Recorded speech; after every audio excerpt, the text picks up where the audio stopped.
My dear brothers and sisters, welcome to Science Dada. Class 11-এর second সেমিস্টারের বায়োলজির একটি চ্যাপ্টার উদ্ভিদের বৃদ্ধি ও বিকাশ।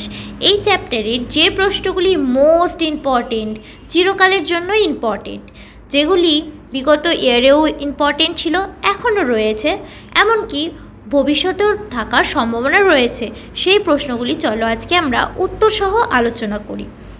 দেখো, প্রথমে আছে 2 মার্কসের কোশ্চেন। ফার্স্ট কোশ্চেনে কি বলেছে, দুটি কৃত্রিম অক্সিজেনের নাম লেখো।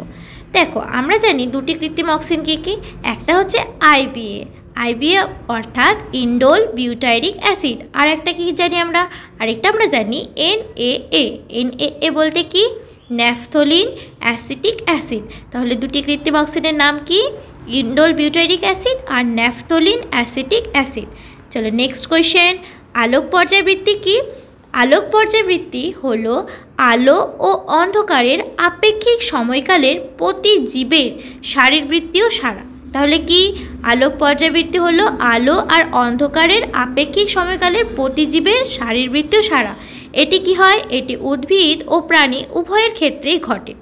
উদ্ভিদ ও প্রাণীর বৃদ্ধি ও বিকাশের আলো ও অন্ধকারের দৈর্ঘ্যের ওপর নির্ভর করে। নেক্সট কোয়েশ্চেন, ইথিলিন হরমোনের কাজ লেখো। ইথিলিন হরমোনের 3টি প্রধান কাজ কি কি? ফল পাকানো কি? ইথিলিন ফল পাকানো বলতে ইথিলিন ফল পাকাতে সাহায্য করে। এটি ফলের নরম হওয়া, রং পরিবর্তন হওয়া এবং মিষ্টি হওয়ার মতো কাজগুলো করে, ঠিক আছে। তারপরে পাতা ঝরার ক্ষেত্রে কি হয়? ইথিলিন পাতা ঝরার প্রক্রিয়াকে ত্বরান্বিত করে। এটি পাতার গোড়ার বিশেষ কোষ তৈরি করে, যা কী করে? পাতা ঝরাতে সাহায্য করে। আর তোমার ফুল ও ফলের বিকাশ, ইথিলিন ফুল ও ফলের বিকাশে প্রভাবিত করে। এটি ফুলের লিঙ্গ নির্ধারণ এবং ফলের আকার বৃদ্ধিতে সাহায্য করে। এরপরে নেক্সট কোয়েশ্চেন, বোল্টিং কি? বোল্টিং হলো একটি শারীরবৃত্তীয় পরীক্ষা। তাহলে বোল্টিং কি? একটি শারীরবৃত্তীয় প্রক্রিয়া যা কিছু উদ্ভিদ প্রজাতিতে দেখা যায়। এটা কি?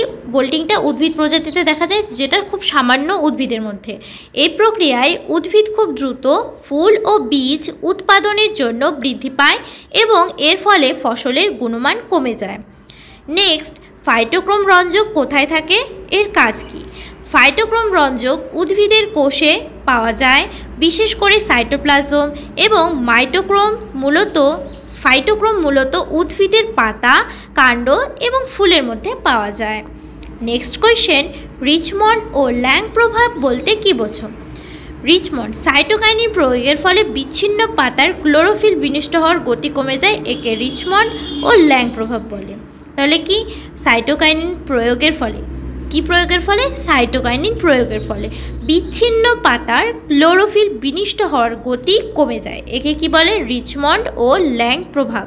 এটা বিজ্ঞানী রিচমন্ড আর ল্যাং আবিষ্কার করেছিলেন দেখে এই নামে এটাকে রাখা হয়েছে, ঠিক আছে। নেক্সট কোয়েশ্চেন, ভার্নালাইজেশন কাকে বলে? ভার্নালাইজেশন হলো এমন একটি প্রক্রিয়া যেখানে কি হয়, শীতকালীন উদ্ভিদ বা বীজকে একটি নির্দিষ্ট সময় পর্যন্ত কি হয়, শীতল তাপমাত্রায় রেখে তাদের ফুল ধারণের প্রক্রিয়াকে ত্বরান্বিত করা হয়। এটি একটি শারীরবৃত্তীয় প্রক্রিয়া যা কি হয়, উদ্ভিদের ফুল ফোটার সময় নির্ধারণ করে। এরপরে 3 মার্কসের মোস্ট ইম্পর্টেন্ট কোয়েশ্চেনগুলি দেখে নাও। ফার্স্টে আছে জিবরেলিনের বৈশিষ্ট্য লেখো। জিবরেলিনের বৈশিষ্ট্যগুলি হলো, জিবরেলিন উদ্ভিদের পর্বমধ্যের দৈর্ঘ্য বৃদ্ধি করে, তারপর বীজের অঙ্কুরোদ্গমে সাহায্য করে এবং জিবরেলিন মুকুল ও বীজের সুপ্তাবস্থা ভঙ্গ করে, ঠিক আছে। নেক্সট কোয়েশ্চেন, অক্সিন, জিবরেলিন ও সাইটোকাইনিনের মধ্যে তুলনা করো। অক্সিন পর্বমধ্যের দৈর্ঘ্য বৃদ্ধি করে, আর জিবরেলিন পর্বমধ্যের দৈর্ঘ্য বৃদ্ধি করে, আর সাইটোকাইনিন কোষ বিভাজন করে। অক্সিন ট্রপিক চলন নিয়ন্ত্রণ করে, আর জিবরেলিন বীজের অঙ্কুরোদ্গম, আর সাইটোকাইনিন পত্রমোচন বিলম্বিত করে। অক্সিন অগ্রস্ত প্রকটতা ঘটায়, আর জিবরেলিন বোল্টিং ঘটায়, আর সাইটোকাইনিন পার্শ্বমুকুলের বৃদ্ধি ঘটায়। ওকে, নেক্সট কোয়েশ্চেন দেখো, সাইটোকাইনিনের কাজ লেখো। তাহলে সাইটোকাইনিনের কাজ কি কি? সাইটোকাইনিনের কাজ হচ্ছে কোষ বিভাজনে সাহায্য করা, তারপর পত্রমোচন বিলম্বিত করা, আর হচ্ছে পার্শ্বমুকুলের বৃদ্ধি ঘটানো। ওকে, নেক্সট ট্রপিক চলনের অক্সিন হরমোনের ভূমিকা কী?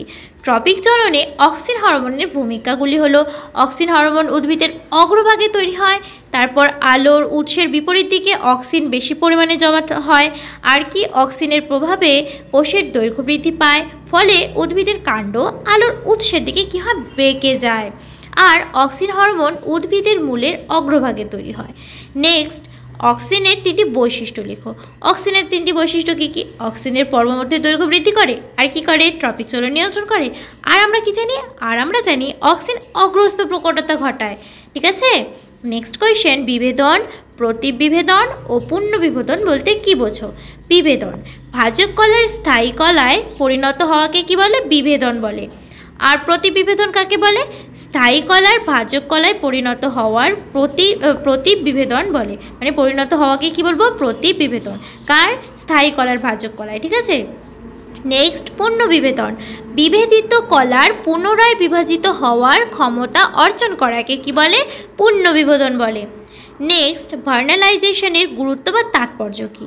ফার্নালাইজেশনের গুরুত্ব তুমি বলতে পারো এটি উদ্ভিদের ফুল ধারণে সাহায্য করে, তারপর ফার্নালাইজেশনের ফলে উদ্ভিদের জীবনচক্র নিয়ন্ত্রণ করে, আর কি করে? কৃষিকার্যে গুরুত্বপূর্ণ ভূমিকা পালন করে।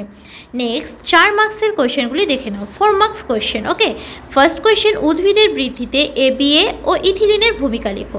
এবিএর ভূমিকা কী কী? এটি পত্ররন্ধ্র বন্ধ করে, বীজের সুপ্তাবস্থা ঘটায়, পত্রমোচন ঘটায়।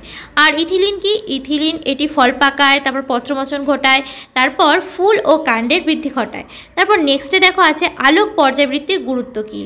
আলোক পর্যায়বৃত্তির গুরুত্ব হলো উদ্ভিদের ফুল ধারণ, তারপর জীবনচক্র নিয়ন্ত্রণ ও কৃষিকার্যে গুরুত্বপূর্ণ ভূমিকা পালন করে।